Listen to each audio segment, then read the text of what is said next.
నేను నీకోసం మా నాన్న మీద గొడవ పడ్డాను. అసలు ఏం జరిగిందో నీకు తెలుసా? నాన్న, అత్తే వాళ్ళ ఇంటికి వెళ్ళావుగా, బావ బాగున్నాడా? ఇప్పుడు వాడి గురించి ఎందుకు అడుగుతున్నావు? అదేంటి నాన్న అలా అంటావు? బావ నా అబ్బాయి భర్తేగా. అదంతా ఒకప్పుడు, ఇప్పుడు కాదు. అదేంటి చిన్నప్పటి నుంచి బావే నా భర్త బావే నా భర్త అని నువ్వేగా చెప్పింది. అప్పుడంటే వాడు బాగా చదువుకుంటాడు కాబట్టి మంచి ఉద్యోగం వస్తుందని నిన్నిచ్చి పెళ్లి చేద్దాం అనుకున్నా. ఇప్పుడు చూస్తే వాడు పొలాలు మోసుకుంటున్నాడు. వాడికి నిన్నిచ్చి నీ గొంతుకోయమంటావా?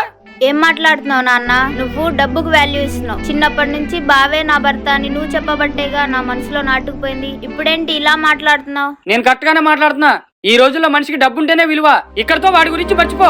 నాకు ఆస్తులు అంతస్తులు అక్కర్లేదు నాన్న. బావతో పాటు చెట్టు కింద అయినా నేను సంతోషంగా ఉంటాను. నా కోసం మీ నాన్న మీద గొడవ పెట్టుకున్నావా?